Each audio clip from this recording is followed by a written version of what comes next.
Почитувани, го следите неделното интервју на Радио Слободна Европа.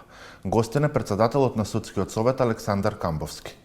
Господине Камбовски, во јуни минатата година бевте избран за член на Судскиот совет, претходно бевте судија во апелациониот суд во Битола.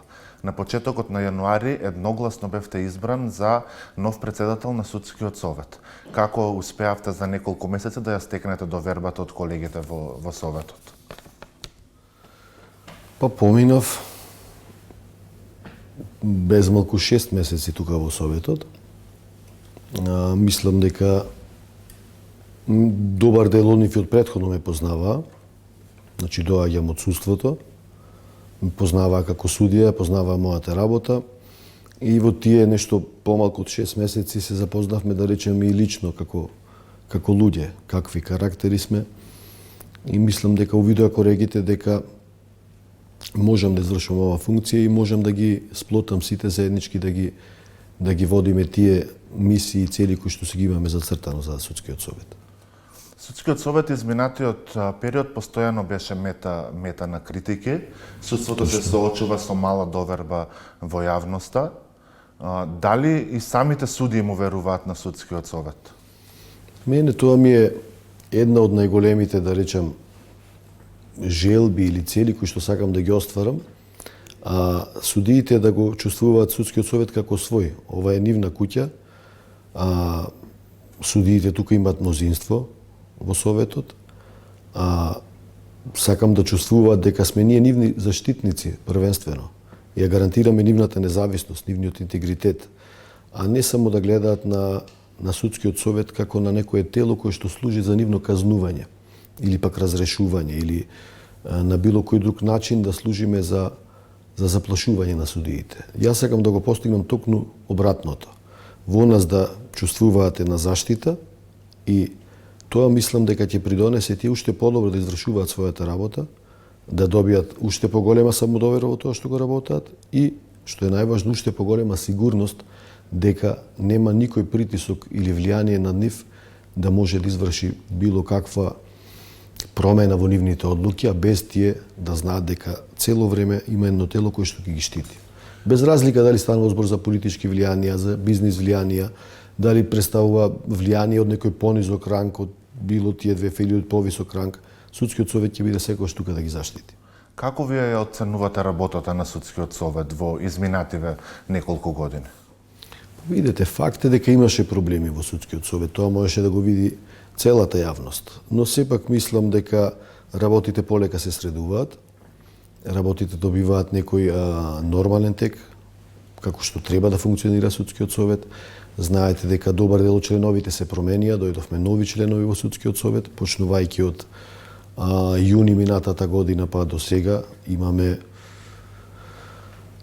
4 нови членови. Сега не ме фаќате за збор точно, така да оптимист сум дека во иднина Судскиот совет ќе биде на ниво на задачите кои што ги има.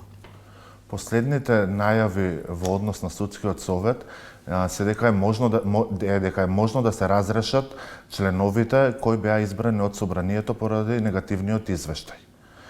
Постои ли законска можност за такво нешто? Видете сега, единствено место каде што е предвиден начин или постапка за разрешување на член на Судскиот совет е во Законот за Судски совет.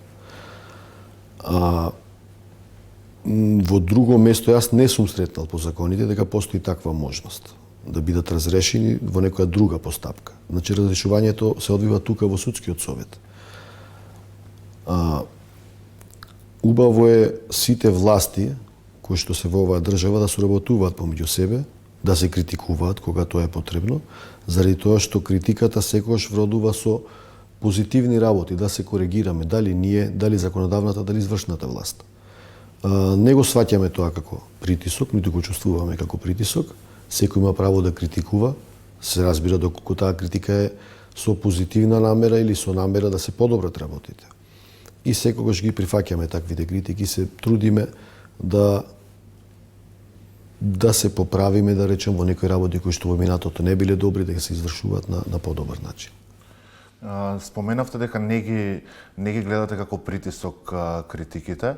Изминатиот период постојано се слушаа критики, особено од представници на извршната власт. Се најавуваше дури целосно распуштање и на судскиот и на обвинителскиот совет. Сметате дека тоа е добра идеја? Видете сега, не дека на некој му одговараат критиките или ги сака постојано да ги има тие критики. Сметам, ево да одговорам директно на прашањето, сметам дека тоа не е добра идеја. Колективно да се разрешуваат колективните тела.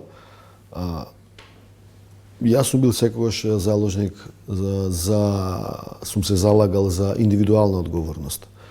Одговорноста секогаш има име и презиме. Не може се да ставиме во еден кош, не може да кажеме дека цел судски совет не функционирал како што треба или цел јавно обвинителски совет. Истото и во судството, кај судиите. Не може да кажеме дека сите суди не се добри, па треба сега сите да ги разрешиме. Не, индивидуалната одговорност е таа која што треба да посветиме внимание. И навистина тие поединци кои што не си работат својата работа, да одговараат. А не може сите останати пак кои што си работат својата работа, кои што се врвни професионалци, кои што се личности со врвен интегритет, да страдаат поради таквите други колеги. Доколку сте, како што велите, против распуштање, каква е вашата визија за воднина, односно на кој начин би ја вратиле довербата во судскиот совет? Довербата со работата која што ја вршиме.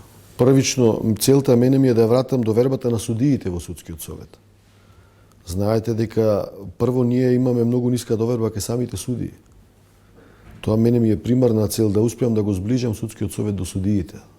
Како што кажав на почетокот, да го чувствуваат за свој заштитник. Зборувам за судии кои што се работат честно, по закон, по устав и кои што имаат интегритет кој што секој еден судија треба да го има. Понатаму, довербата ќе ја враќаме со објективно постапување, со ефикасно постапување, со давање предлози за законски измени, за убрзување на судските постапки, например. Сето тоа е делот од нашата работа која што треба да ја правиме. Затоа јас реков неслучајно дека треба да имаме соработка и со извршната и со законодавната власт. Сведоци сме дека многу постапки долго траат во судовите. Треба да се консултираат судиите. Зошто е тоа така? Каде е проблемот? Да го детектираме проблемот, да се обидеме со преку законски измени да се скратат тие рокови. Така и граѓаните побрзо ќе доаѓаат до правдата и ќе бидат позадоволни. Тоа не е нешто што може да се случи преку ноќ. Тоа е еден процес кој што внимателно треба да се одвива, кој што на крајот ќе резултира со зголемување на довербата во судството. Сметате ли дека, например, довербата се враќа со тоа што сопруга на градоначалник на владеачка партија се избира за член на судскиот совет? Ако така го гледаме, не се враќа. Меѓутоа, пак другата страна е дека колешката е судија од 96-та година. Значи, таа си има свој живот и своја кариера. Жално е доколку сега не ја само ја врзуваме со незиниот сопруг и што тој работи. Таа е своја личност, изградена личност, која што долги години пред незиниот сопруг, не знам дали воопшто се занимавал тогаш со политика, таа била судија. Значи потекнува од судството. Долги години била во овој систем. Неодамна МВР од судскиот совет одзеде документи, записници, откако претходно имаше обвинувања дека имало фалсификување.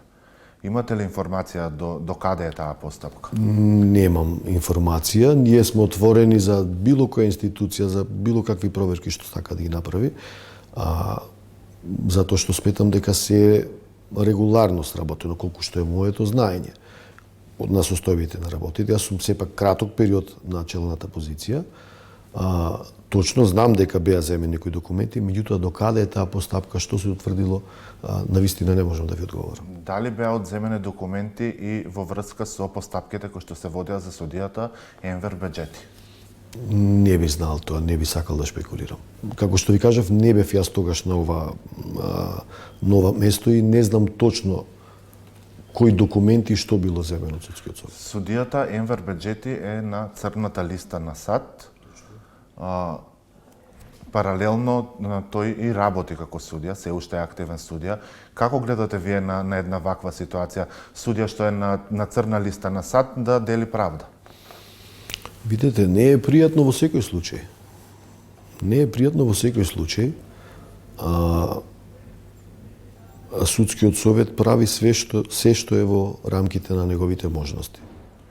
Судскиот совет веќе водеше една постапка поради држање на предметите поврзани со поранешниот шеф на тајната полиција Сашо Мијалков.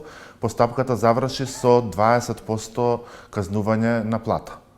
Дали во моментот во Судскиот совет има некаква друга иницијатива за одговорност, за разрешување на судијата Енвер Беџети и доколку има, по кој основ би се водела таа? Во повеќе наврати сум одговорил дека постапките кои што се водат против судии се тајни. Тоа законот го определува. Тоа не е ниту моја желба, ниту желба на Судскиот совет. Напротив, Судскиот совет баш би сакал да ви каже и да објави имиња против кои судии се водат такви постапки. Но, за жал, законот јасно пропишал дека тие постапки се тајни и единствено доколку судијата против кого водиме некоја постапка побара таа постапка да биде јавна, таа постапка ќе биде јавна. Тоа е моменталното законско решение. Дали во иднина ќе остане ова или ќе има некои измени? Треба да остане? Не знам. Според мене не. Тоа се прави заради презумпција на невиност. Нели, навистина треба да се внимава дали И судењата се јавни, и таму точно. има презумпција на невиност, Точно. но и судењата се јавни. Точно, затоа и јас сум да бидат јавни. Од самиот почеток да се знае против кој судија се води таа постапка. Предходните две председателки на Судскиот совет ја напуштија функцијата со обвинувања дека имало притисоци како од политички, така и од бизнес кругови. Зошто досега ништо конкретно не произлегува од Судскиот совет за такви притисоци? Туку само се кажуваат без да се посочи. Тоа беа нивни ставови кои што си ги искажа, не беа ставови на Судскиот совет. Од тука не можем јас сега да коментирам зошто не се превзема ништо. Доколку тие сметат, сигурно дека ќе поведат, а може би повеле постапки. Затоа не можам да ви одговорам и да ви кажам. Оценската мисија на Европската Унија даде препораки за реформа на Судскиот совет. Дел од нив беа имплементирани во реформската агенда за планот за раст. Тој предвидува, например, дека до јуни оваа година ќе се донесе и нов закон за Судски совет. Колку вие сте вклучени во таа постапка? Ние сме вклучени, меѓутоа не зависи тоа од нас. Тоа што требаше да се заврши од страна Судскиот совет е завршено во голем дел. Освен некои природни работи што не можеше да се завршат, како на пример избор на нови судии. Како што знаете, сега од Академијата веќе излегува генерацијата, ќе имаме околу 100 нови кандидати, од кои што се надевам повеќе од 50 ќе дојдат во судството, останатите ќе одат во јавното обвинителство. Тоа беше една од препораката која што исто така веќе исполниме. Останатите делови кои што се во принцип зависат од извршната и од законодавната власт. Ние тука не можеме ништо да направиме, ниту да се мешаме, ниту да некако да ја убрзаме таа работа. Не зависи едноставно од нас. Што ќе донесе тој нов закон за Судски совет? Какви клучни промени?